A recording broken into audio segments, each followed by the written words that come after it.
Okay. This meeting is being recorded. Ехо. Hello. Изчаквам още 1-2 минути и ще започнем. Тъкмо се събираме всички.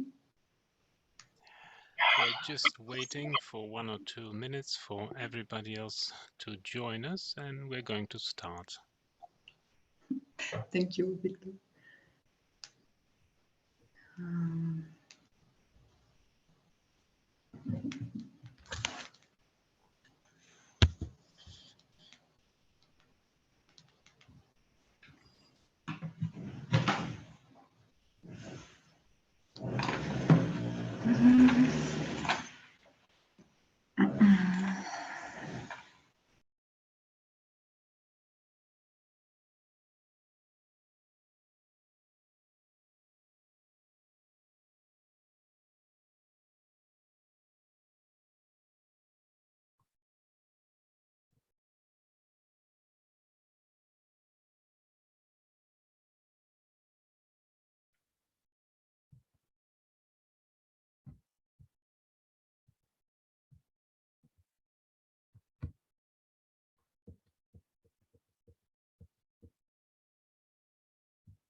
Sorry,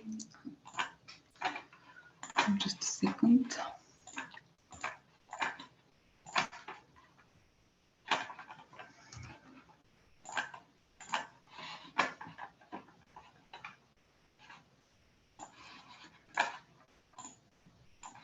Okay, can you hear me? Yes. Okay, thank you all for joining this meeting. I want to welcome you to the bilateral workshop for eco initiatives. Here we have over 60 professionals. I would like to ask you to stop your microphones for a little bit because we are over 60 professionals interested in ecological topics. I'm so happy to see that all of you are here to spend time to exchange and learn together. I would like to thank Teach for Bulgaria team for providing this Zoom account for us. Also, the orator team who have a significant role in conducting this meeting. Victor, can you hear me? And do I have to be slower? Okay, and this workshop is part of Eco Champions project funded by Active Citizen Fund Bulgaria. But more information about this project we will share after a minute. I'm Renata and I'm a co-founder of Sай Hai organization. Our mission is to support schools and teachers to apply innovative STEM programs. We teach students how to use a science approach in their work. I'm an author in an educational program that is being used in schools all over Bulgaria. This program provokes students to work on specific case studies that excite them, like air pollution, deforestation, and etc. Children seek solution of these problems by conducting research, experiments, and creating prototypes. But before we tell you more about it, I would like to clarify some technical issues. First, I would like to inform you that today's workshop is being recorded. The working language of the meeting is English, but we have provided simultaneous translation from English to Bulgarian and from Bulgarian to English. You can access the translation by selecting an appropriate audio channel from the globe at the bottom of the screen. I will also ask you during the presentation to stop your microphones. If you have any questions, you can ask them through the meeting chat.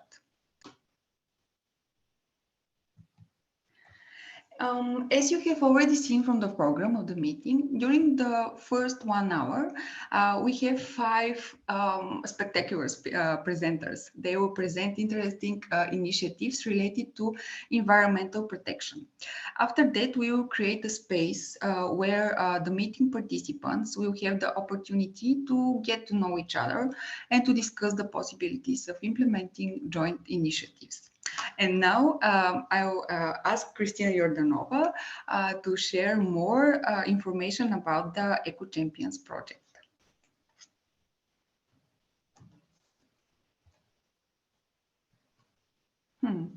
If she's online.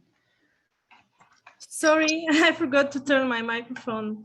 Okay, thank you, Reni. I'm Christina Jordanova, and I'm the manager of the How Foundation. It's a small local civil organization that works in Haskovo region in the field of environmental protection. We are one of the partner organizations that work on this Eco Champions project. It's a really exciting initiative that gives us the opportunity to engage people here in solving local environmental problems. The Eco Champions project is a 2-year project. It is funded by Active Citizens Fund Bulgaria. First, we designed it to be implemented in 3 regions in Bulgaria. This is Sofia, Vraca, and Haskovo. But after the first year of implementation, we have participants from all over Bulgaria and also schools from neighborhood countries. The main goal of this project is to increase citizens' commitment to environmental protection and climate change through educational activities. We believe that one of the best working ways to engage citizens with these topics goes through the kids. Children can be very persuasive, inspiring, and innovative when they believe that communities and towns should be more ecologically oriented. So that's why we are working on educational program with kids. What we do within the project is to implement this innovative educational program that gives students the opportunity to choose for themselves one local eco problem that they are most motivated to work on. Students are split into small groups. Each of these groups is working on a different topic. And all the teams have the support of young scientists and experts in the chosen topic. During the steps of the program, students research, conduct experiments, create prototypes while searching for a solution of the problem that they chose. At the end of the school year, we organize a festival in the school. And it's a festival not only for the school, but also for the local community. And then in the end of the year, we also have a national science festival where winners from all of the cities that participate in our project can show their solutions to the problems they have worked on. During the first year of implementation of the Eco Champions project, we managed to become real Eco Champions because together with our 53 children in the program, we managed to engage more than 1,000 people with the eco problems that the children worked on. And when talking about the work that the students do, I have a little challenge with presents for you. Do you know how many topics the children from the Eco Champions Science Club from Sofia, Haskovo, and Vraca worked on last year? You can, if you don't know the answer, you can check for it on our website, Eco Champions EU. You can see it here on the screen. I will also type it in the chat after a minute. And then you can write the answer on our Facebook page. You can see it also here. I will type the Facebook page in the chat also. And all who give a correct answer until the end of our workshop today, we receive as a reward our innovative educational program in electronic version. I have a little hint also for you. We don't ask you how many teams of students had last year, but on how many different topics did they work on. And meanwhile, while I'm typing the name of our website and our Facebook page, I will give the floor to Emilian Kadiski, who is also with us, who is the manager of Vraca Software Community, one of the other project partners. Thank you. Hi all, it's a pleasure being with you. I'll be very short. We are also a small local regional organization based in Wrocław, and we are helping implementing the project in Wrocław region. So last year we worked with one school. This year we have 3 schools in our region. So I hope that the project will expand and we will also have very good results this year.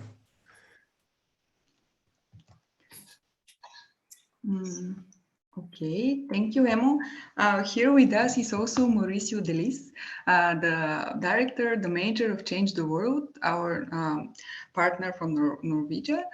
He will tell you more about their role and implementing the project. Hello, it's nice to be with you again, with some of you. And I want to tell you that we are the prize for this kid who participate in this project. And the prize is a nice and innovative and a funny course. I hope that the kids sing the same. We was in Wrocław. What is, are you right name, Nemo? Yes, No. very good. Oh, perfect.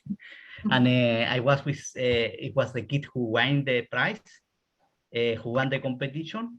And then we was with them and keeping a course for 1 week. And it was really, how you say, a nice course, very motivated kids.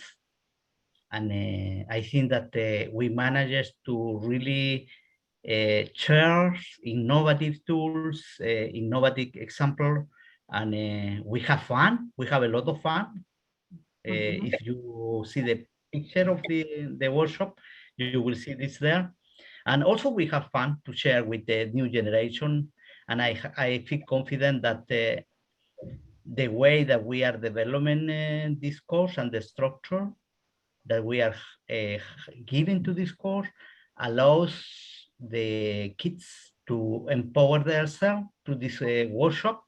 And I am sure that I feel confident that some of the kids are going to do something interesting in relation to the environment. I'm quite confident about that. And we have been lucky to be invited to be in this project. We have been several European projects. And also we have been keeping course, inspiring people around Latin America, some place in Africa, and in several countries in East Europe. And we know, like always, that we have something to share, but we also have something to learn for you. I think that this is, I can tell you about that. And perhaps the other thing is that we start working with ecology for more than 30 years ago, when nobody talked about ecology. We was very weird person at this time talking about this issue. And now you find this in the My News, but I think that still we have something to share about the experience and the steps to activate the people and to empower the people, especially the youth, to try to save our existence in this planet. Okay, I think that I left them there for now. Thank you. Okay. Thank you, Mauricio. Thank you all for being here. It's a pleasure working together. Because of our collaboration, we can implement the Sай Хай program in these cities.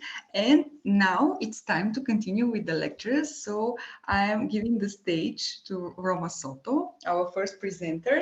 Do you need to share your presentation? Or you can? I can share it with you. Okay. One second. Okay. Sure. She's a member of Change the World team, and she participates in numerous international projects, but I will leave to her to tell you more. Can you see the presentation? Hello, Yes. everyone. My name is Roma. I'm actually an occupational therapist, but in my free time, I work in the Norwegian organization Change the World. Yes. There is a noise or maybe someone is turning their mic on. Just a second. Oh, now it's okay, I think. It's okay right now? Yes. Now Okay. it's better. Sorry. Okay. Well, I'm just going to start. This is an activity me and Mauricio made in the last time we were in Bulgaria. Well, the activity is, the target group of the activity is children and youth. And the main goal of this activity is that the people who participate can develop skills like green finger, self-sufficient, ability to create and seek solutions. Also teamwork and self-assessment. The activity is to make clay balls for planting. And what is a clay ball? Well, as the name says, it's a ball made of clay and soil and seeds. This is used to reforest areas where natural flora has been destroyed, like native plants or flowers for bees in the city. How to make it? It's very easy. You have to buy first soil, clay, and have some water, and then you have to mix the three components: 3 parts of soil, 5 parts of clay, and 1 part water. You mix everything together, and it should be no lumps. And if you find some lumps, just add more water until the dough, the mixture, has the consistency of clay you buy in a store. Well, after that, the second step is to put several varied seeds. You can choose what kind of seeds you would like to put inside. And then you have to mix everything until the dough is well set, well mixed, and you can add more water if necessary. The third step is to take small bits of the clay mixture and roll them into balls about 1 inch in diameter. After that, when you're done, you can put them on the sun to dry them. When they are dry, they are ready to be, you can throw them away in the nature. Here are some pictures from the last time we were in Bulgaria. We have this activity in a secondary school. Maybe you're wondering why clay balls? What is the purpose of this? Well, and why you don't just throw seeds in the nature like free? Well, the reason is that the clay balls actually protect the seed from the heat of the sun. They are also very heavy enough not to be affected by the wind, and also not to be affected of the heavy rain. And also the hard clay shell avoid animals and birds from eating the seeds. That's why it's perfect to make this. Here are more pictures of younger children. In this project, you can also make thematics labels, for example, of native plants or aromatic or ornamental. And then you can also,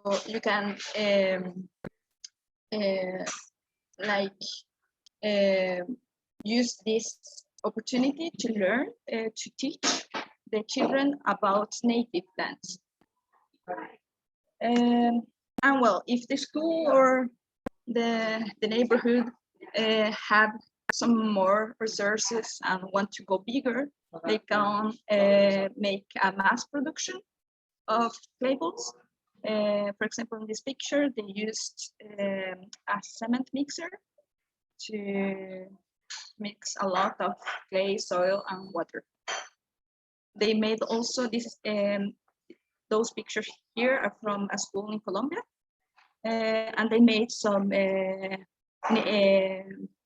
thematic labels, like you see in the picture to the right. They put some names on it and what kind of seeds. Yeah, about the goals, the student, what they can learn with this project is how to plant by observing how it happens in nature. They can also understand the cycles of nature. They learn about native plants and reforestation. You can also offer a practical alternative to reforest. They can learn about increasing diversity in the city by producing food with very little effort. And at least increase ecological awareness.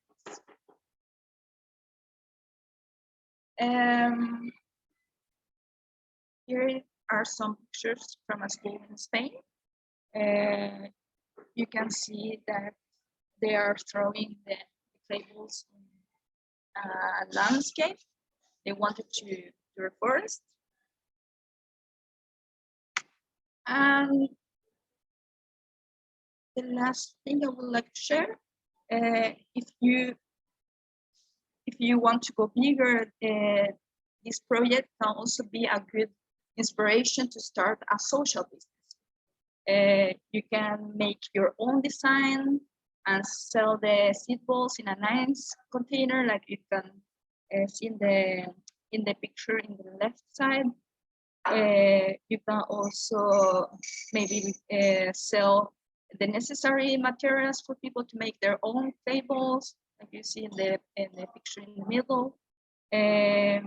Or you can make your own drone with open source drone design to reforest a big area. Yeah, that was my presentation. Thank you for your attention. Okay, thank you, Roma. You receive after each presentation 2 questions that we have prepared for you. They are written in English, but I now read them in Bulgarian.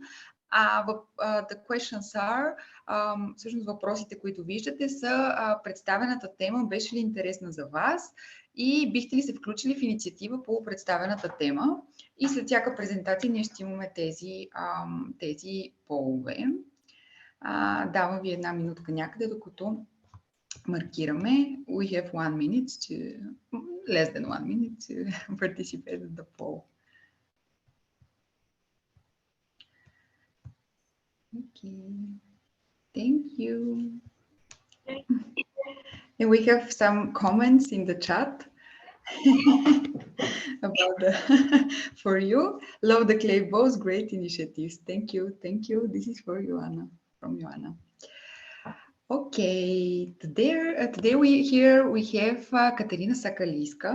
She has been a science teacher since 2019, but actually she has a strong background in biology and currently a postdoc at University of Plovdiv. So I'm inviting her to share with us her good practice. Имаш ли нужда да ти шервам презентацията, Катей? Тъй като ти спречка съм впечатлението, че ти ще... Веднага. Как? Не, няма проблем, ще ми отнема малко време да шервам. Ето ги. Ето те. So, I'm sharing your presentation. Can you see my screen? Yes. So, the microphone is yours. Thank you, Reni. This is a short introduction about myself. As Reni said, I consider myself as a researcher and also an educator. Being an educator came after I gained certain knowledge, which I consider to share. So I started my teaching career back in 2019, and my main focus of teaching is project-based learning and STEM approach. I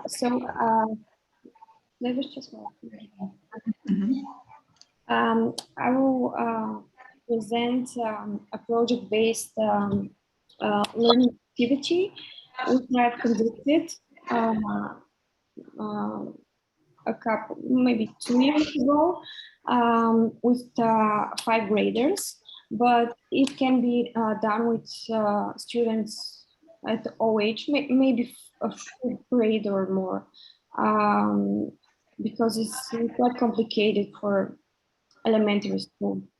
The purpose of this project-based learning is to create a working model of drinking water treatment plan, and the students,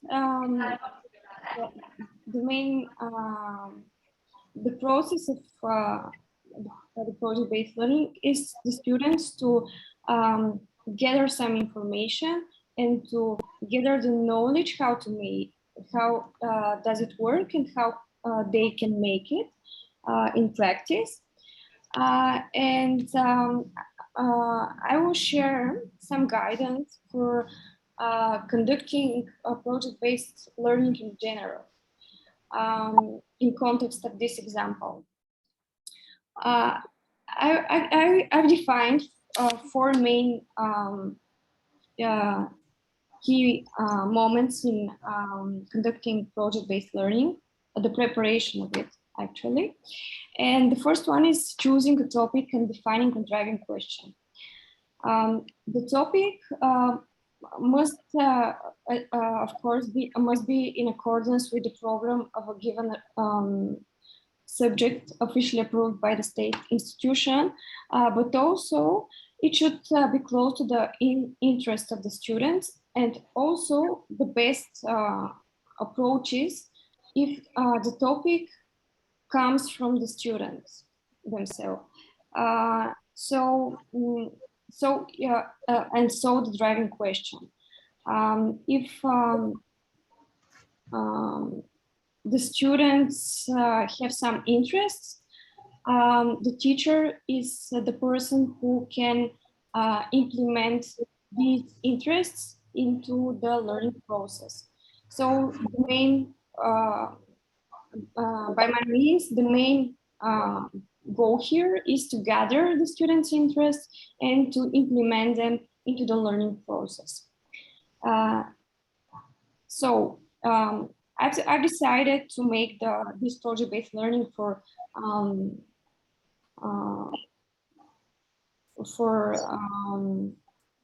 we call it Mission Clean Water. So I will call it that way, Mission Clean Water,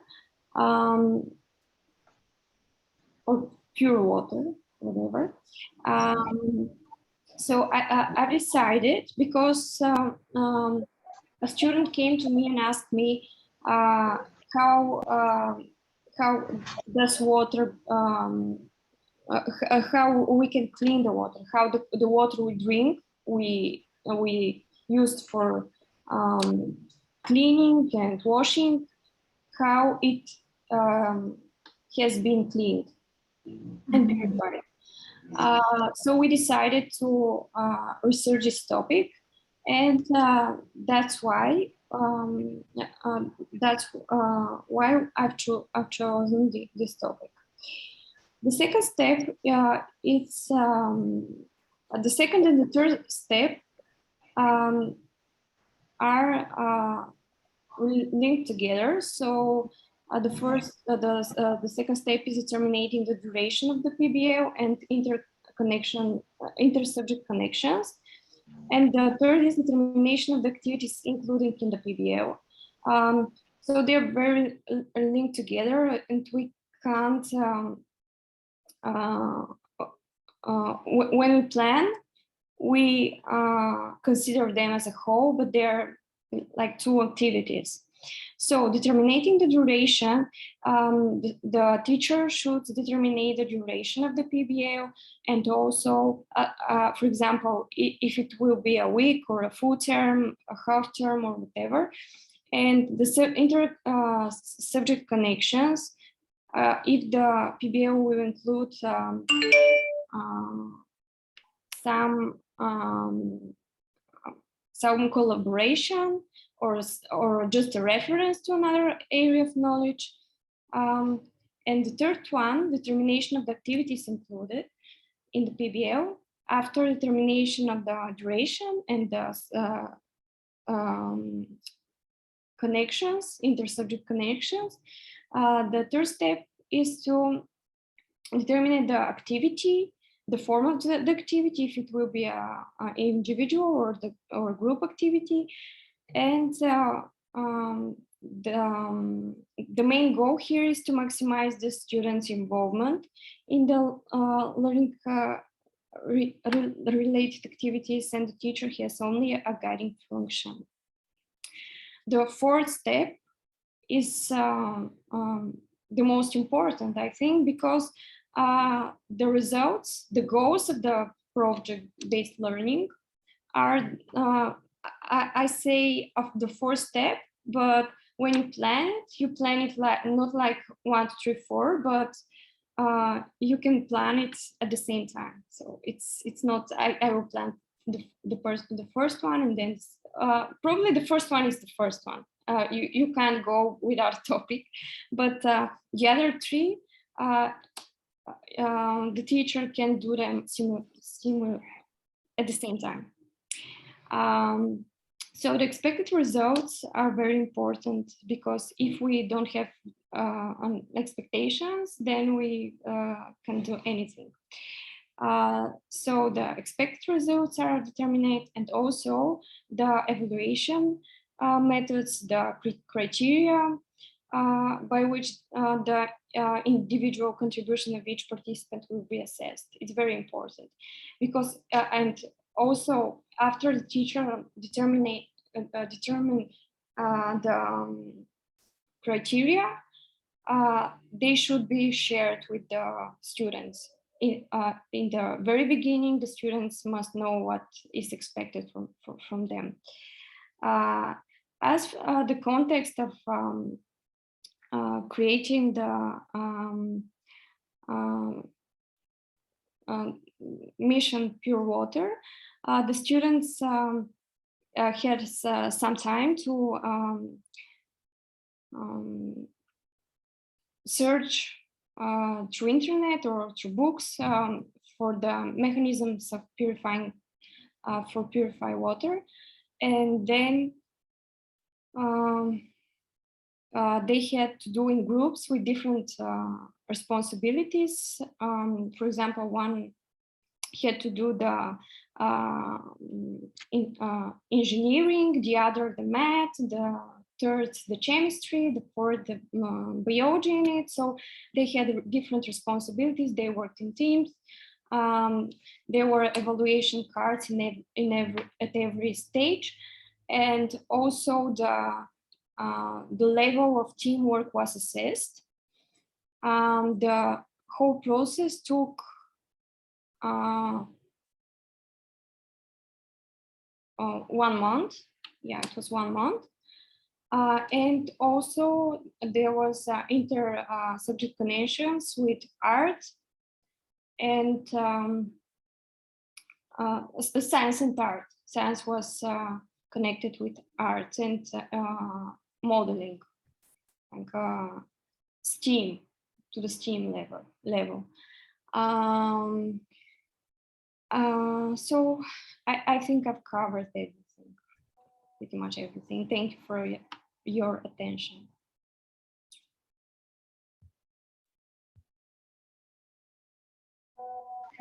Thank you, Katerina. She was very modest, but actually she motivates her students to apply for university in STEM subjects. So we will see the results after 2 years. So we are sharing the poll again. So with the same questions. So I leave you less than a minute to fill it in.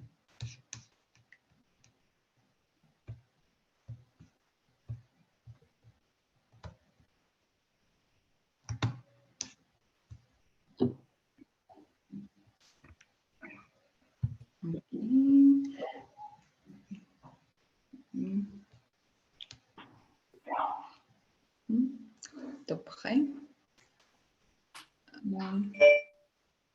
Are we ready with the poll? Yay! Okay, thank you all for participating. And now we continue with the very interesting presentation of Joanna Mincheva. She's a project manager at the Bulgarian startup Насекомо, but she has a very interesting background, and I'll leave the microphone to her to share more. It is you, Joanna. Do you need the... Thank you, Reni. Yes, if you could share your presentation, that would be great, yeah, because my computer is very slow.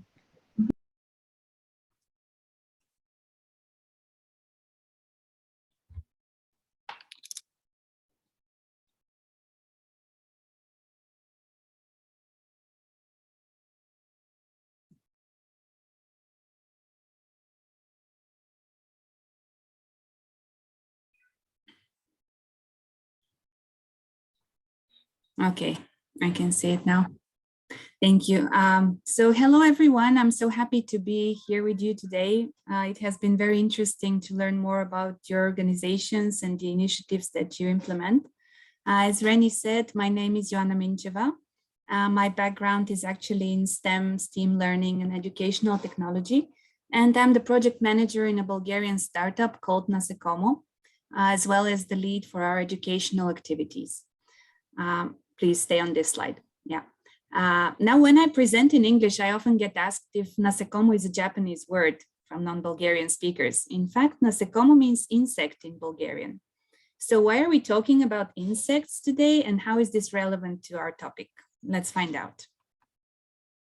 Next slide, please. As you're probably aware, the human food chain today is facing some very dire challenges. The world population is growing constantly, and it's expected to reach 50 billion by 2050.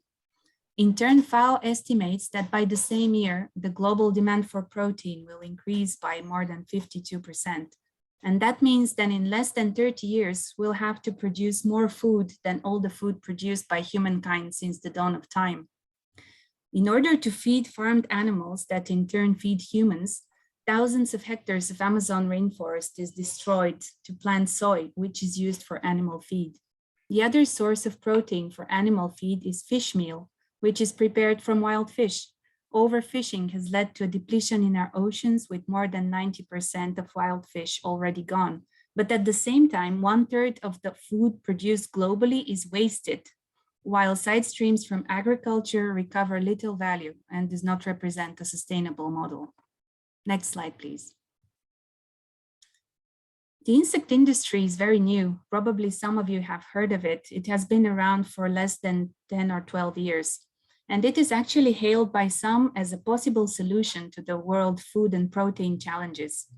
My company, Nasekomo's mission is to feed the growing world population and to combat climate change by using the power of insects to transform wasted side streams. In this, we are in line with the UN Sustainable Development Goals, such as zero hunger, responsible consumption, climate action, and life below water, as well as with the European Green Deal. Next slide, please. So how does it actually work? It's a truly circular vision, as you can see from the diagram. We use side streams from agriculture, which can be anything from spent grain from beer production to wheat bran, fruit and vegetable production side streams and others, to feed the black soldier fly larvae that we raise in our production plant near Sofia. The larvae have incredible powers. They grow 10,000 times in the span of 12 days, and they convert 60% of their feed into body mass, which contains up to 50% protein. This whole process is called bioconversion. From the larva, we produce insect oil and protein powder, which are rich in protein and fatty acids. This production is zero waste, with the feed where the insects were raised being treated and used as a rich organic fertilizer, which is called frass. Insect protein meal is a main sustainable component of animal feed, which can be used for fish farms, pets, poultry, pigs, etc., thus turning into a sustainable alternative to the use of soy and fish meal in the animal feed industry. Next slide, please. So what does this all have to do with education?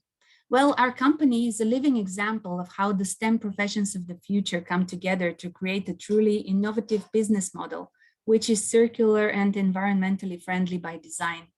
Our business is based on knowledge, and we have a dedicated research facility where biotechnologists, biologists, entomologists, geneticists, and other scientists work together with engineers, specialists in robotics and automation, digitalization and IT professionals, and others to build the facilities that are needed for this new industry to take off.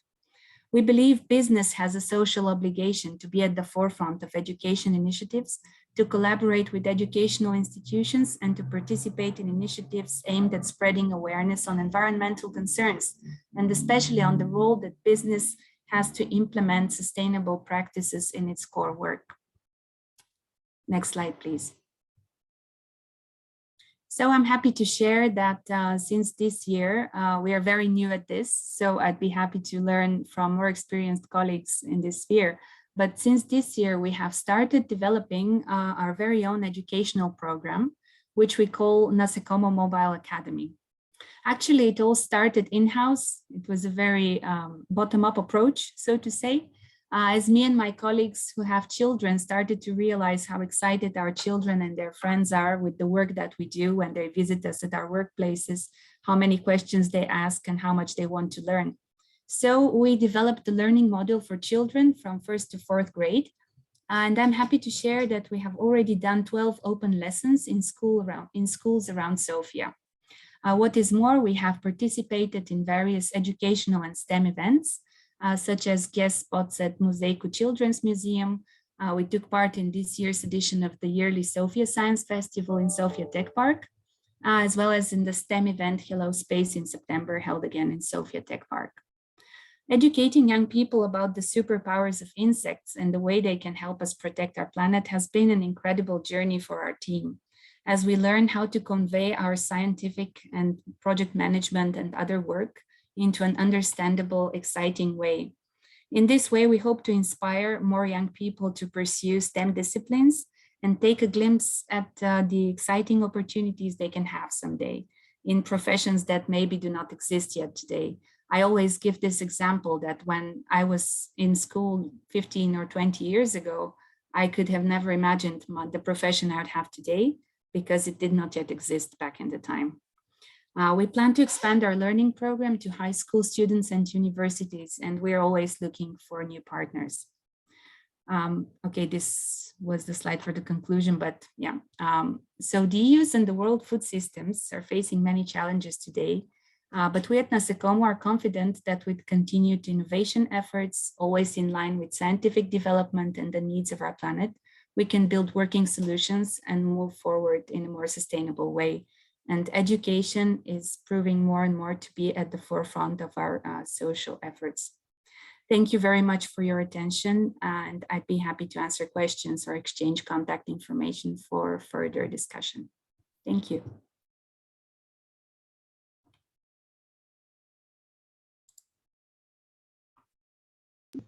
Thank you, Ioana. We will receive contacts of each presenter in the end of the meeting. So if they want, they could connect with you. So you can see the poll-tree at your screens. So please participate for less than a minute. What do you think about the presented initiative?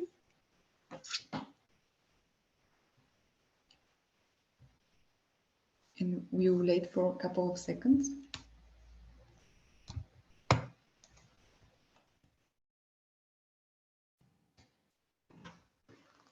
Okay.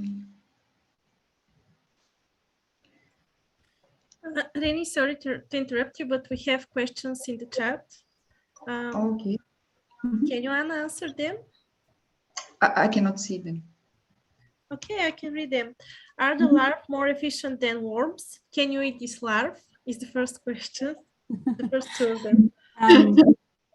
Well, efficient, you mean in terms of bioconversion ratio, maybe? Actually, it is a very regulated industry. As you can imagine, in the EU, there are very strict regulations for insect production. And nowadays, there are 7 insects that are approved for industrial rearing in Europe, in the EU. The black soldier fly that I talked about is one of them. Actually, it is only approved for animal feed. It's included in the diets for animals, but it is, of course, it's completely safe to eat by humans as well. And actually, there are 3 insect species approved in the EU for human consumption. One of them is the domestic cricket. The other one is the, if I'm not mistaken, the silkworm. And the third one is the cricket. So in some European countries, you can actually already buy chips from crickets with, I don't know, with an oregano flavor, for example. But yes, it's considered to be one of the novel foods of the future. So there is new legislation coming up every day. And the other question is, can you make hamburger with the larvae? Well, supposedly, yes, if you make them into a substance that can represent like, you know, what is put inside a hamburger. I'm pretty sure, yes, I haven't tried them myself, but I know colleagues have actually made pasta with larva oil, and they said it tastes nutty. It has a really pleasant taste. So yeah, it depends on how brave you are, I guess. In Europe, I'm afraid we're still a bit reluctant to try new foods like that, while in other countries, people have been eating insects for millennia. So yeah. Okay, do we have more questions? Okay, we as you might can see actually in our introduction of the lecturers, now one of them is Milena Stateva.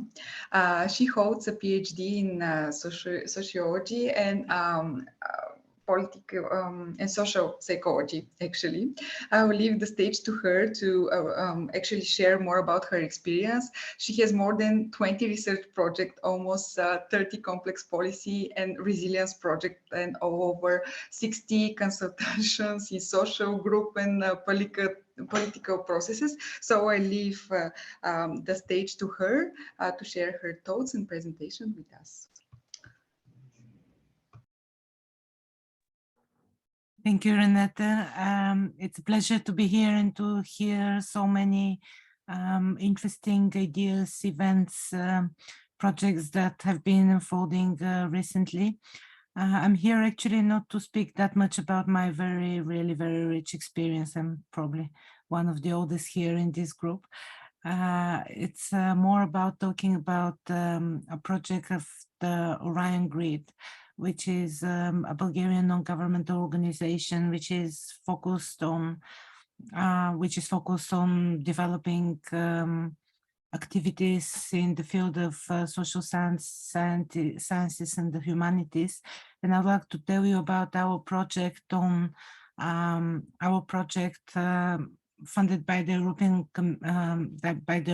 Climate Foundation, which is dealing with the challenges of climate communication, and in particular the communication of climate-friendly solutions. Shall I share my screen, or can I have it on your? Yes, I can assist. Just yes, give please. me a minute.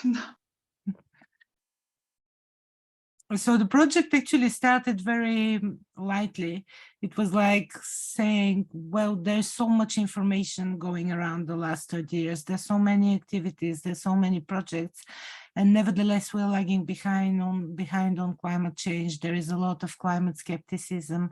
There are a lot of challenges in the communication. So we thought, let us try and contribute to improving the communication, in particular, the communication of media, policymakers, and non-governmental organizations. What happened? Yeah, maybe a bit bigger, yes. So we devised the project Unearth, which is dedicated to narratives, solutions, and experiences beneath the surface. So we all wanted to dig deep under the public discourse. We started with interviews on the basis of which we formed action learning sets, which is regular meetings throughout 6 months of more than 20 people. Most of the activities here were kind of concerned with working with young people. We also worked with young people, but another generation. We work mostly with people at the age of between 30 and 35, probably 40. I myself in my late 40s, so quite a wide span.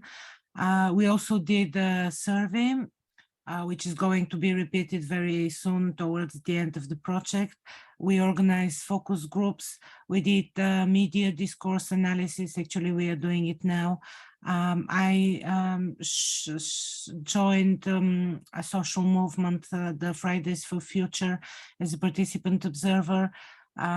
We want to do a survey also with all the participants in the communications with us. We participated in quite a few events, and we're also planning to test the first messages. What are our findings? You're the first people to hear about those. Actually, probably the second after the participants in our action learning sets. First, we discovered that the whole discourse, the very discourse, is problematic. When we started the project, we were thinking, oh, we'll have to devise now as psychologists and pedagogists, we'll have to devise some sort of social marketing campaign to improve the communication in Bulgaria. Let's say what colors to use and what images to use and how to word the messages and so on. But in reality, it turned out that the problems are very basic. So first of all, these are at the level of discourse, how the communication, the very communication is structured and what frameworks are used. So we found that there is a lot of individualism, like appealing to people, saying it's up to individuals to change the problem with climate change. There are market solutions. That's the other problem of marketization. There is innovation. We have to give the floor to the businesses to solve the problem and so on. Whereas we found that this doesn't speak to the people. We found that what is really important is to have authentic communication, which leads to authentic participation rather than raising defensive mechanisms. We also found conflicts in the communication, in the ways in which communication is formulated, but also in the context in which the communication happens. First of all, we found this problem of living through a boring and mundane apocalypse, what we called. It basically means that we are crazy busy with our everyday lives and tasks and emails, and at the same time, the Earth is dying and the planet is dying, and we lose about 200 species every year. But we cannot pay attention to that because we are so busy to survive, to take measures to survive, to look after our most immediate surrounding, our children, our parents, our friends, our spouses, and so on.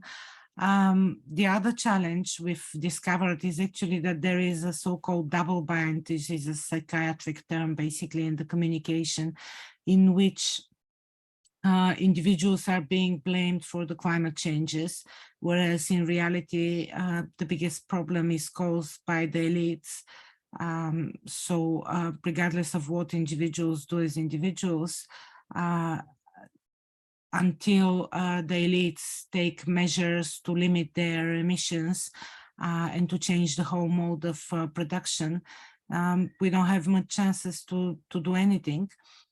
Here at the bottom, you can see the obstacle tree, which is subjectivity, because we are sentient human beings because we experience the world around us through emotions and conscious and unconscious fantasies.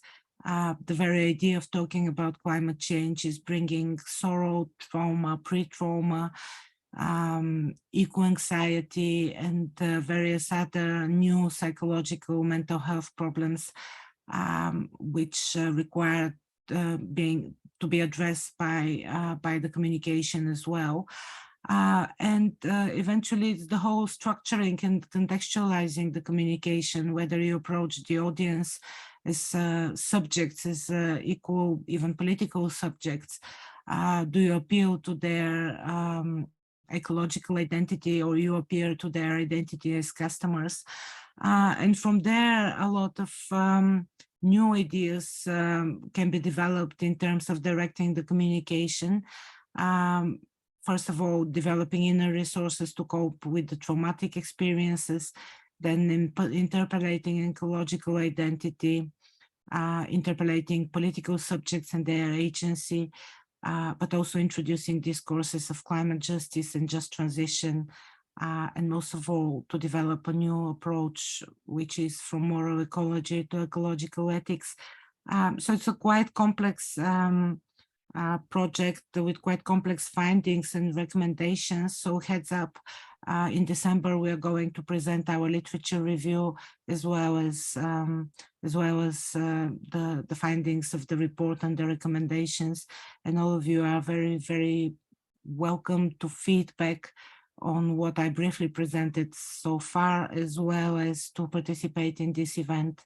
And we really, really want to make it useful, to make the findings useful for your everyday work. So thank you for your attention, and thank you for the invitation, Renata.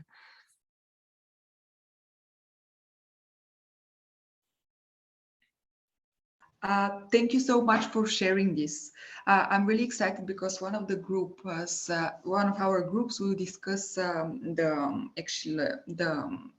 legal part of the topic. So if you have time, you can stay and participate in this group. So before we divide it in groups, and before the last presenter, the poll is on the screen. So I will leave you less than 30 seconds to participate. So how was the presented topic for you?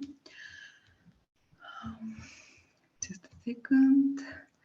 And actually, our final presenter is Agustin Sepulveda. He's a member of Change the World organization. Oh, you can see the poll results.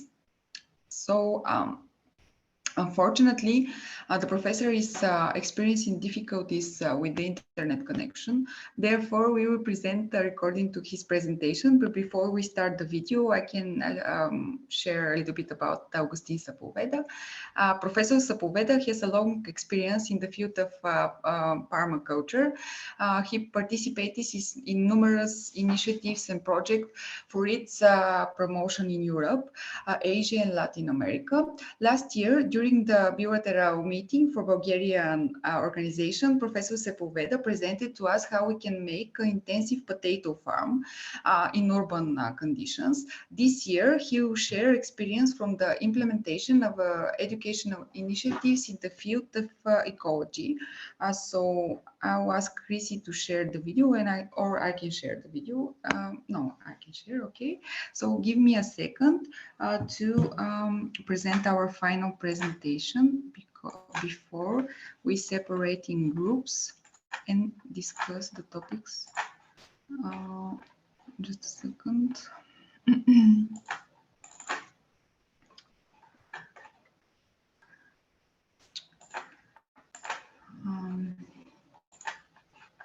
I'll need some.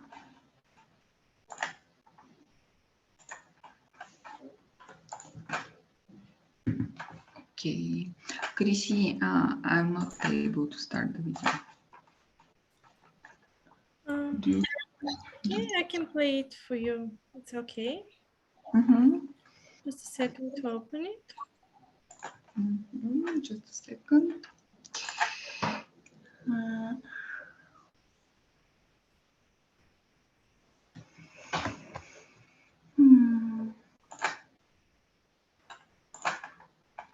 for him.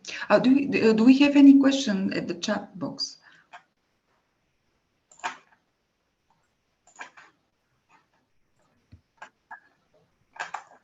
Do you see it now? No, it's something with the computer. Yeah, I see it. Okay. Here this thing here. So I see your presentation now. No problem. yeah, but I can't.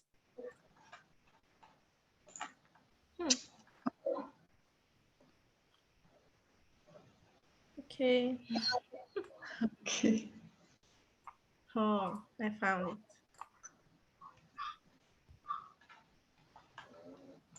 Hello, my name is Agustin Sepúlveda. I'm from Chile, and I'm a member of Teachers the World Organization from Norway. We have a very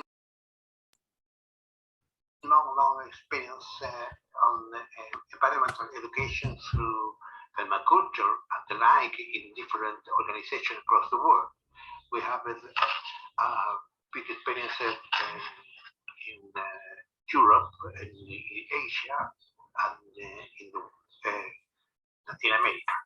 I'm from Chile, and I am the representative of Latin America in this meeting of Eco Champions.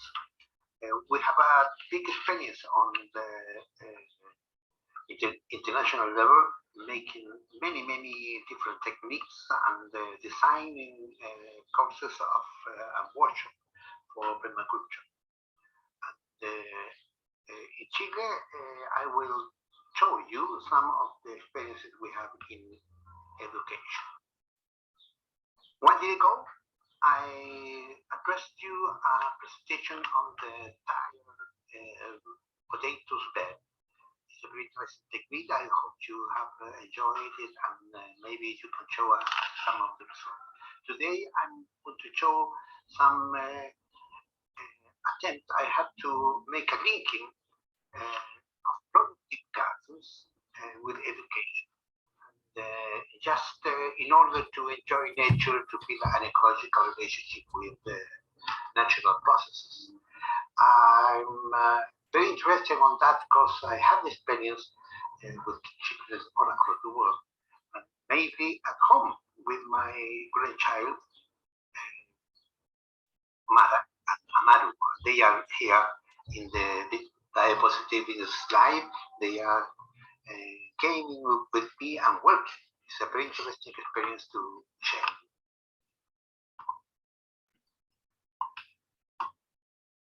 One of the interesting things from my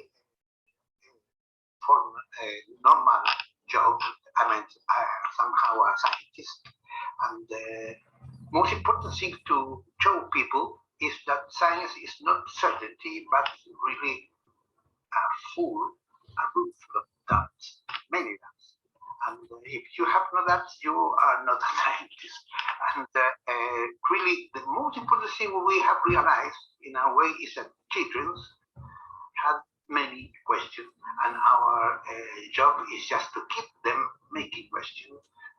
Really, if children are not making questions, it's because they have been formed in a very bad way.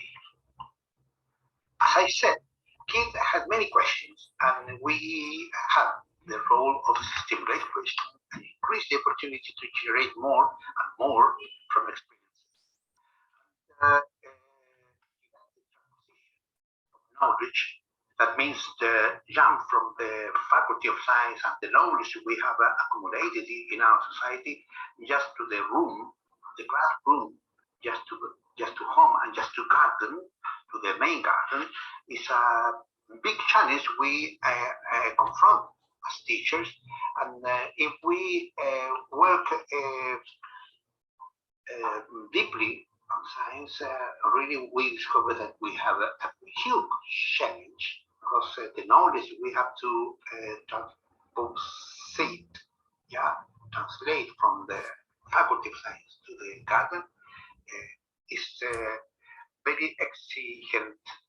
We have to manage very well science, and we have to manage very well teaching. Within nature, yeah, we can find everything for our classroom. Art, music, physics, chemistry, biology, mathematics, and maybe we can find society, the society we are living in. And just I propose let's recover childhood through art and biological education. And this is very interesting because we have to be very creative and just rely on the creativeness that children has in their common life. And they are really very creative. And here you can see some of the jobs, the works they have here. You see children playing with the plants, figuring an animal, yeah, and making decoration for the birds, yeah, bird house in our place there in Chile. One observation that is very interesting and I bring here to our presentation is that children are often responsible for many productive and social issues within their communities, yeah, and it's very interesting to see that because we can make a connection between the classroom and society. Somehow the classroom is very far apart from the productive processes of society. And really we have to see how to make a closeness of young people and children, yeah, with the processes that we produce food and we produce the goods for our society and our groups. And this is very attractive, and I will show you some of those experiences. By the other hand, the production of vegetables and trees and fruit in the school, neighborhood, and home is fundamental for the production of those foods and the increase of love and respect for nature and society.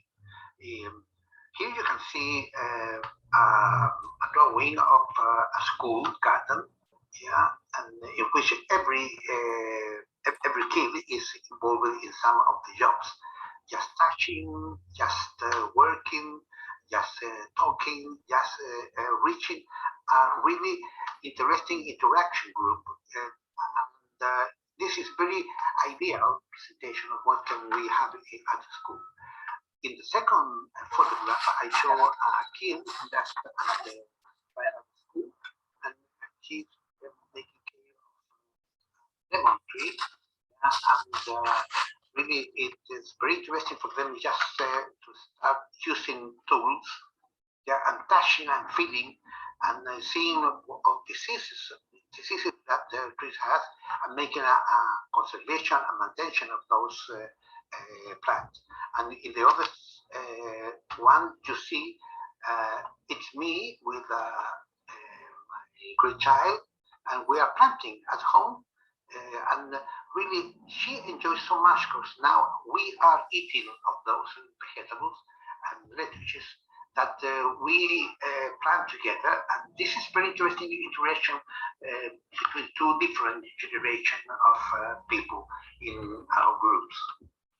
Here I try to show how the interaction with nature is very attractive because you can find many surprises, just different animals you can have in your garden of your jungle, in the case of this guy with that animal on the dance. And also with worms, that they began to learn how worms work for us. Yeah. The importance of this kind of worms is enhanced when you see the studies of Charles Darwin, yeah, and you can make some history of science when you chose the animal that makes the soil, that builds the soil. Also, you can see in the second photograph some kid playing with soil, yeah, making an extraction of soil from a compost pile. And it's very interesting because here you can see that children can touch things, and then there is a haptic experience of touching, of feeling, of smelling, yeah, feeling the temperature and the composition of different kinds of soil. This is very interesting, and it's important for the development of the neurophysiology of those kids that began to learn how to touch the world. And again, my grandchild is planting at home. Really, she was so happy doing that. Another example of a kid playing at the garden place, yeah, and this one that is looking at us is showing a potato child bed in. It's really interesting because it's not too expensive to do those experiments, and this guy from a very poor neighborhood in the north of Santiago, and it's very important that they are involved in the production of food for those very limited situation. And also a tiny guy playing with man, yeah, and discovering animals, and another child within our greenhouse and he's collecting some seeds. He's a guy with with cognitive dysfunction. So this is very important for our work. Okay, thank you. I just show you that the permaculture at the school is also a demand that people is setting on the walls in the city. Thank you for your attention. I hope you managed to understand the presentation despite of the quality of the video, but we actually thanks to Professor Sepulveda to share his thoughts with us. So do you consider the engaging students of these kind of activities in school interesting? You can share with us in the poll. And I want to kindly remind you about the translation from English to Bulgarian, from Bulgarian to English. You can access the translation by selecting the appropriate channel from the globe at the bottom of the screen. Thank you. Thank you for your participation to the poll. And now we have a little surprise for you. I think here with us are the winners from the national festival, the Eco Champion Festival. Are you here, girls?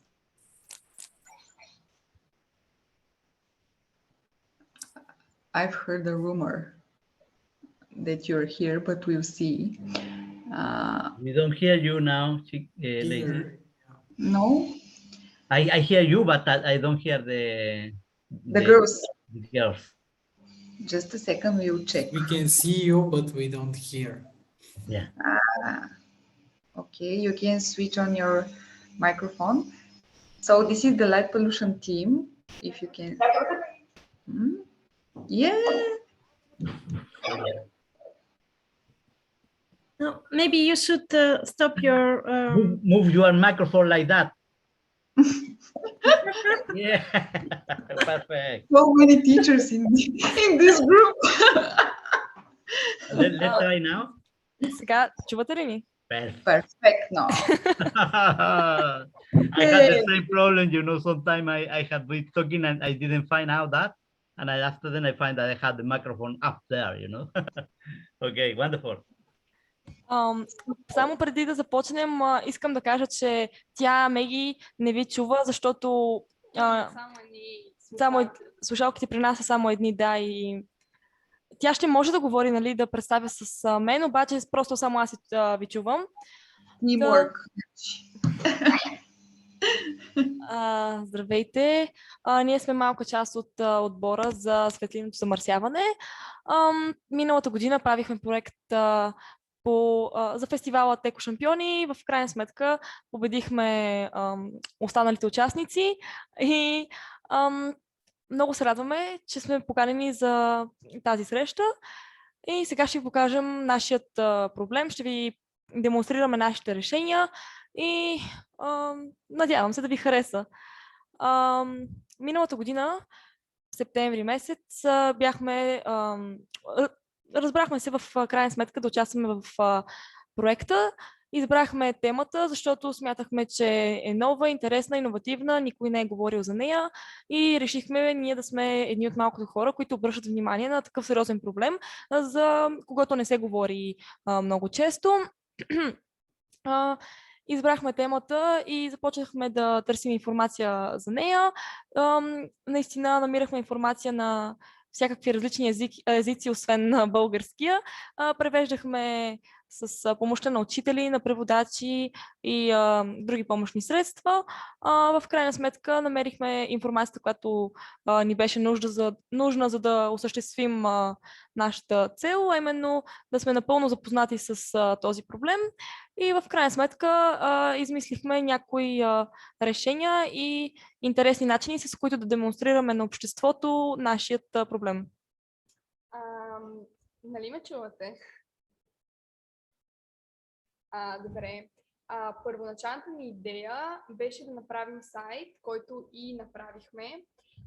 Като в крайна сметка, докато работехме, ни дойде идеята да направим макет, с който нагледно да представим какво представлява светлинното замърсяване и каква е разликата между насочената и ненасочената светлина. Като след малко ще ви покажем самия ни сайт, където също има снимки на макета. Това е горе-долу графика на самия макет, в която има две лампи. Едната е с абажур, която е насочената светлина, и ненасочената, която разпръсква навсякъде и неправилното използване. И също така има измервания с луксметър, с който ние до сега не бяхме работили. Нашият ментор Димитър Варганов ни научи и ни помогна да работим с него. И това са нашите измервания, които сме правили в процеса на работа. Сайта не знам дали ще можем да споделим екрана, за да можем да го покажем. Да. Това са колелото на баланса и дървото на проблемите, които трябваше да направим в процеса също на работа. Трябва да... ще успеем да си споделим екрана, когато някой друг спре да споделя. Не знам кой... Това не е презентацията, с която реално ние участвахме в фестивала в София, но да. Ами сега ще мога да ви покажа. Предполагам, вече виждате. Къде да...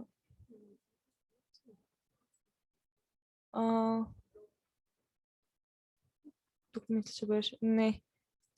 Секунда, сега ще се опитам да го... Ще ми трябва една секунда, за да отворя... Той е отворен, де всъщност... Така. Сега предполагам, вече виждате сайта.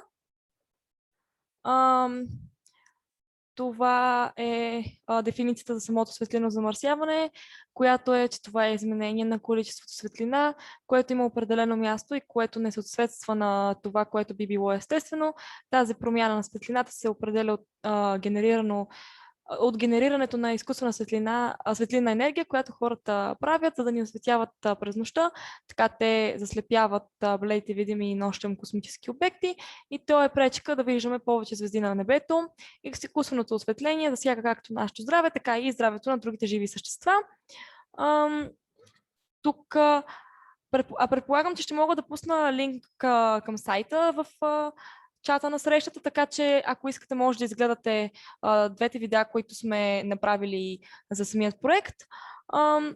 Един от начините, по които светлинното замърсяване влияе на хората, е ракът на кожата. Отделно има рак на очите, т.е. светлинното замърсяване засяга зрението.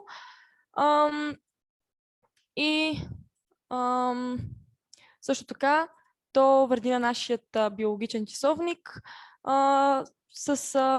То пречи на нашето нормално функциониране като живи същества и разбира се, то, предполагам, вие знаете, когато, например, вечер използваме телефон, гледаме телевизия или просто използваме монитори, които ни заслепяват, ние не можем да заспим и е по-трудно да се събудим свежи на сутринта. Светлинното замърсяване влияе на околната среда, то влияе на въздухът, влияе на почвите и животинския свят, като върху животинския свят то пречи например, на различните видове птици, които се удрят в светещи билбордове или различни осветени сгради. Също така морските косинурки, които се излюпват на брега на морето, те биват заслепявани от светлината, която идва от града и тръгват в обратната посока на морето, т.е. те умират от глад или биват прегазени. Това е нашата галерия. Тук вече можем да видим, тук имаме второ видео, което е горе-долу всички хора абсолютно всички хора в отбора сме участвали, 4-те момичета, защото в отбор не бяхме само ние двете. И то е по-информативно за нас, за как избрахме темата, как се подготвяхме и ни интервюираха деца по-малки от нас, които също и много активно ни помагаха, по-малките класове, за изработване на рисунки, на макета. В снимките по-отдолу се вижда процес на работа, как макетът беше първоначално, самата кутия и как стана в последствие. Също така се вижда процеса на работа, как сме работили по сайта, снимки с ученици и най-отдолу са картите на светлинното замърсяване в различни страни, като имаме светлинно замърсяване в България, в Белгия, в Италия и във Враца, който е нашия град. Това е горе-долу за сайта. Ще опитам да го споделя в общия чат. Ние пропуснахме да кажем това, че наши съученици от по-долните класове много се заинтересуваха от темата и ние бяхме написали различни парченца текст, които са свързани с проблема, с това, за което говорихме до сега, и те показаха своето виждане за проблемът, като направиха различни картинки, много интересни и красиви рисунки, които ние показахме на двата фестивала, но за съжаление днес не смятам, че ще мога да ви ги споделя по някакъв начин, защото просто те не са качени в сайта и не ги имам на този компютър. Друго, какво можем да кажем? Много ни хареса работата по самият проект, защото ние разбрахме какво да бъдеш в екип, бяхме изследователи, експериментирахме, рисувахме, правихме много различни неща, които ни сплотиха като хора един към друг. Беше много интересно. В крайна сметка наистина беше и много полезно за нас като личности, защото смятаме, че това да познаваш различните проблеми в света е едно изключително важно нещо. И това е, ако можехме да участваме отново, бихме, но на този етап няма да участваме в тази година. Това е от нас. Благодаря, thank you so much. You're so inspirational. Има ли някакви въпроси в чата? Мисля, че не. Само не скам. Do we have questions in the chat? No. Okay, thank you so much for your participations. Now we continue with the second part of the workshop. It's actually, this is our idea to create space for all the participants to make new connections.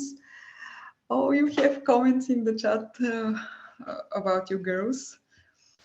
Bravo, such a inspiration. Okay, so now we have the opportunity to meet other participants and engage with them in the small groups from Bulgaria and Norway, and it's a time for us to actually identify maybe joint activities or initiatives among each other. We plan to do this by splitting us in 5 groups, working on different topics based on what you have chosen in the registration form. In 3 of the groups, the working language will be English, and there will be people from both countries. The other 2 groups will be only for Bulgarian participants, and the working language will be Bulgarian. Oh, you have more inspirational comments in the chat. Thank you, a great project. You're great girls, bravo. Great, great. And okay, so now we divided in these 5 groups. The topics of the groups are engaging citizens with environmental issues, deforestation and climate changes, water pollution and air pollution, extinction of the biological species and habitats, energy efficiency and renewable energy sources. The first group, engaging citizens with environmental issues, also includes policies and legal frameworks. So we can discuss this topic further. And we will have, how many minutes? Maybe 25 engaging in the groups. We will have 5 moderators, which will give you the instruction within each group.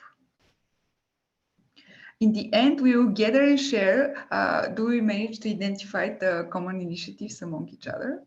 And yes, I will leave it to Chrissy. Okay, I decided, because we are not as many participants as we expected to be, so I give you the chance to choose in what group to go. The moderator of Eco Policies and Framework is Mauricio, is Ellie. She's a part of Sai Hai's team. The moderator of Energy Efficiency and Renewable Energy is Mauricio Delis. The moderator of the group that is on the topic of deforestation and climate change is with the moderator Reni. On the other group that is in Bulgarian, water and air pollution and plastic pollution, I am the moderator. And there is one more group, it's a biological species extinction and habitats distinction. Here the moderator is Emo Kadiski from Rata Software community. So now I open the room and I give you 20 minutes because we don't have much time, and we come back after 20 minutes here in this room. Okay, do you have any questions before I split the rooms? Okay, I split them.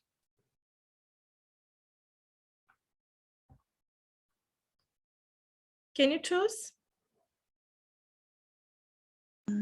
Not really. Because I opened them. Okay. I get a little pop-up and it's okay. Then I can join. Oh, yes, I have to click the breakout rooms button and then okay, and then I see them. You can tell me if someone has problems with the breakout rooms, and the moderators have instrument to work on together.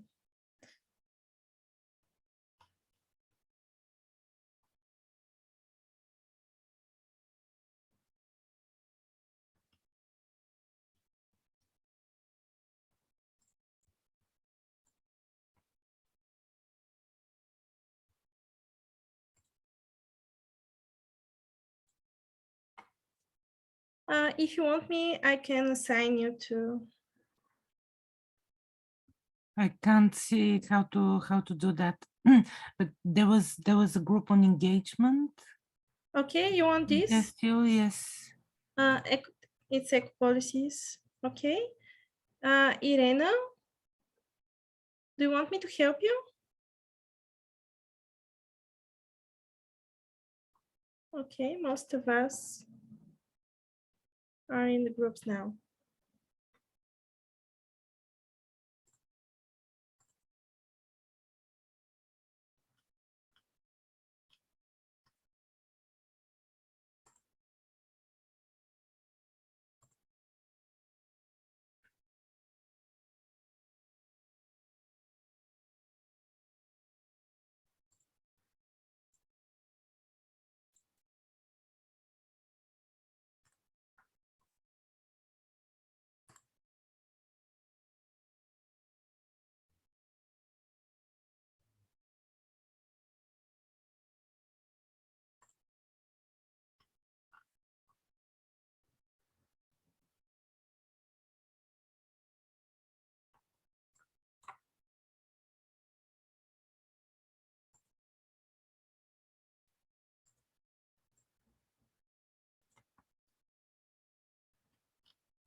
Здравейте.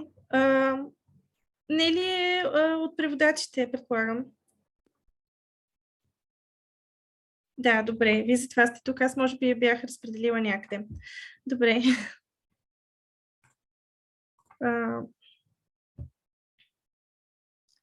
Сега ще... Да. Мислих си, че има още някой тук, но...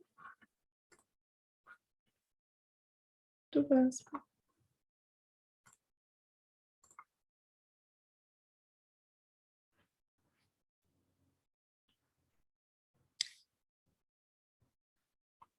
Hello. Mauricio, your microphone is off. Do you want me to assign you to the group you have to be in? I was there, but nobody come. Aha. I was alone. I think so. I mean, I find anyone there. Okay, you can go to energy efficiency and renewable energy. I will move you there. Just a second. Only one person there, I see. Yes. Okay. I can click here to energy efficiency and renewable. Yeah, but Nelly Yakimova is the interpreter. Okay.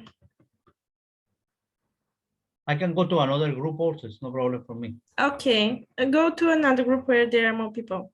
But in English, deforestation and climate change. I think that I went there. Yeah, go there. Okay. Can you share the Jamboard? I sent you the Jamboard via email. Do you receive it? Yeah. I open it and I have it clear, but like I said, nobody come here there. Okay. Okay.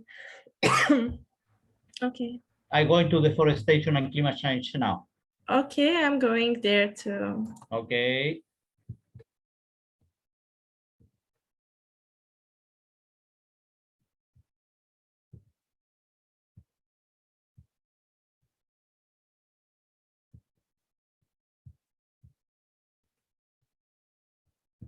Hello.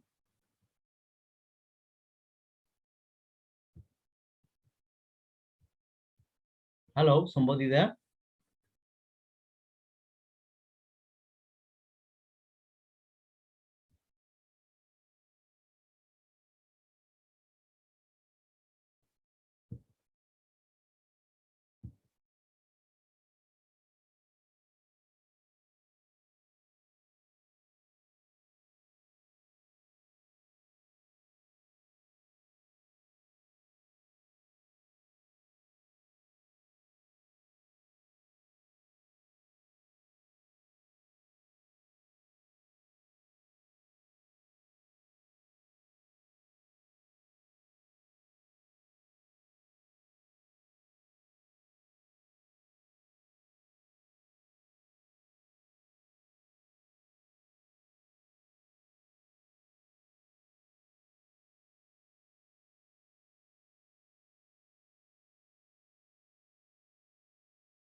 being recorded. Hello again. Thank you for active participation during the group work, and I'm pretty eager to hear how was it actually. So, is there a group member who wants to share with us how their work was? Reni, you stopped us just in the middle of our work. I know. The time is never enough. So let's see what we managed to achieve during the group works. Who wants to start? Like in the classroom. Who wants to share?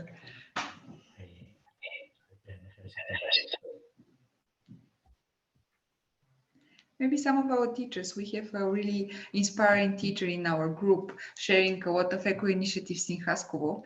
But if she's not ashamed, she can just share with us.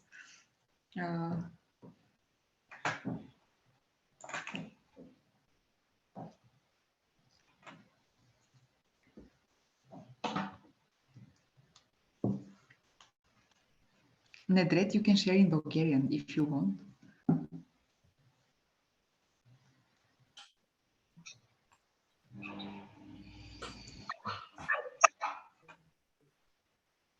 Здравейте на всички! Ние от Хасково. Моето училище е професионална гимназия Цар Иван Асен. Нашите ученици са големи, но ние се включихме в инициативата Екошампиони с събиране, с разделно събиране, като този път включихме състезателен елемент и в края на всяка седмица класовете предават чувал с пластмасови бутилки и чувал с кенчета. Като състезателният елемент ги подтиква да събират все повече и повече. Надявам се да задържат вниманието си. Thank you. She was sharing something about the forest week, which we discussed to visit actually if we have time. And Maurizio suggests the clay bowls will be very useful and maybe manageable to conduct in this school. So we stop at this point. So how was the work in the other groups?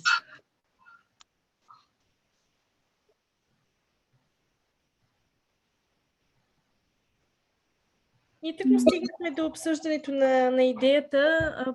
Темата беше предложена от Мария. Ако иска, нека тя да разкаже малко повече, иначе стигнахме само до това да си изберем към кой ще се насочим и с кой ще работим, без да планираме някакъв конкретен план за действие. Мария, искаш ли да разкажеш ти? Ами да, темата всъщност е една огромна тема, която така се появи в процеса на обсъждане.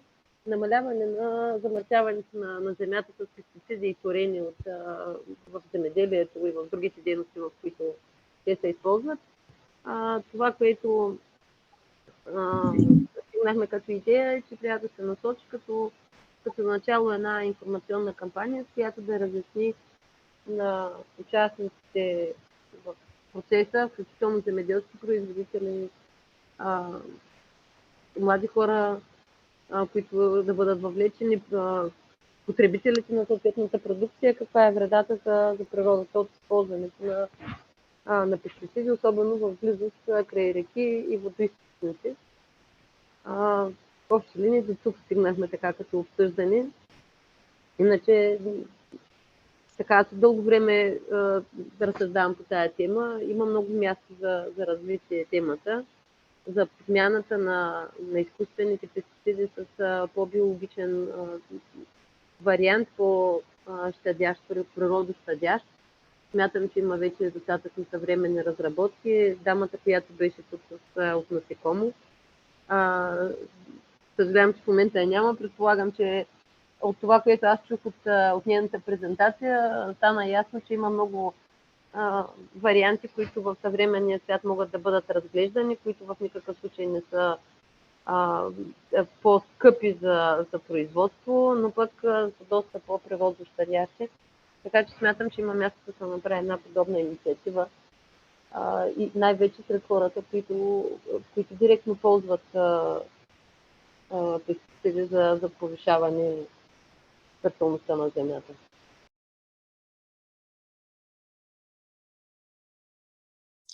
Аз, тъй като виждам, че Мария е от Хасково, част от другите участници в групата също бяха от Хасково, мога да ви предложа, ако искате да си планираме наистина една такава инициатива и да я реализираме заедно. Стига да ви е интересно. Аз съм отворена за такъв тип съдействие. Аз също. Това е едно начало, което смятам, че темата е много голяма, но всякъде трябва да се почне най-малко да се даде гласност на проблема като такъв. Там нататък вече има за какво да се коментира. Да. Благодаря. Чудесно. Добре. Ние минахме на български явно, което е много готино, но да. Аз искам да благодаря на всички, които... The translation is working well, no problem. Супер, да, за мен също е доста по-лесно. Благодаря на всички, че отделиха от времето, което знаете, това е ресурс, който е доста ценен за всеки един от нас, за това да бъдем тук. Каня ви да попълните формата, която виждате на екраните. Тя ще бъде изключително ценна за нас, за да може да подобряваме работата си и срещите, които се опитваме да организираме с различни хора. Поздравявам всеки един от вас за невероятната работа, която прави в собствената си организация, с себе си и с това, че споделя с другите, защото аз много вярвам, че учейки всъщност така напредваме и може да подобряваме средата заедно. Наистина имаше регистрирани над 60 участници, които ще получат след това информацията, която ние споделихме днес и записа. Така че се надявам да, дори ако не сега, след това да намерите вдъхновение, контакти, възможности за сътрудничество и да ни пишете с всичките невероятни проекти, които са родили от тази среща. Оставям няколко секунди всеки да си отдели, за да попълни анкетата, която виждаме. И след това ще се върнем за famous last words.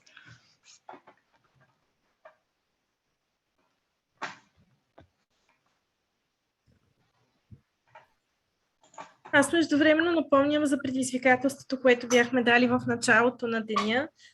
Попитахме ви по колко различни теми работиха отборите през миналата учебна година. Всички отбори от трите града от Хасково, Враца и София. Можете да напишете отговора като коментар в публикацията във Facebook, която стои най-отгоре на страничката. Ако искате, мога пак да сложа линк към страничката. Не се притеснявайте да отговорите там. Ще ви дадем още мъничко време за това.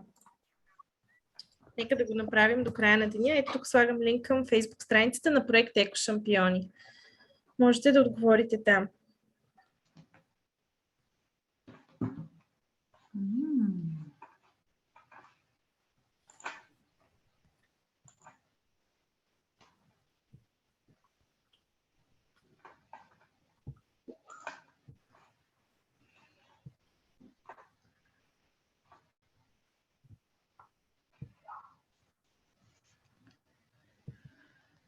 Добре.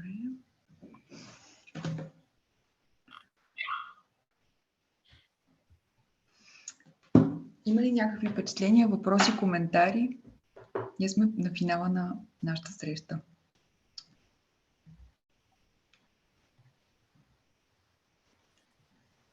Добре, за последно, нашите благодарности за двамата прекрасни преводачи, които 2 часа превеждаха в посока на 2 езика на хора, които това не им е майчиния език във всеки случай. Така че поздравления на Виктор и на екипа на Oracle. Виждам, че някой си включи микрофона, Нели, да не те прекъснах. Последни думи, ако искаш да споделиш. Или... Добре. Can I say something? Absolutely. Yeah, I want to congratulate you because I like the workshop. I like the presentation very much. Like always say, I share something, but I also learn something. I didn't know about the good level of this investigation with insects and so on. I like it very much. I know already a long work in worms in Colombia. It's therefore I ask it, because they are doing it serious in a big scale, using like fertilizants, but they use worm. And even you can buy today liquids from this compost that is very rich in nutrients for the plants. And even I know that big companies have patented the worm to make hamburgers. They are patented already. I mean, if you do this sell, you have to pay right to them. And I like very much this workshop about the concept, how you make a diffusion of the ideas. I think that I need more time to digest them, but it looks very interesting. And I like this idea very much. This is what I want to say. Thank you to all of you. See you in our next meetings, and you can follow our activities in our website. So, да, благодаря на всички пак. И ви предлагам да ще затворя срещата след малко и ще се видим в нашите канали. Благодаря и аз. Хубава вечер. Благодаря ви. Bye bye. Bye bye. Thank you.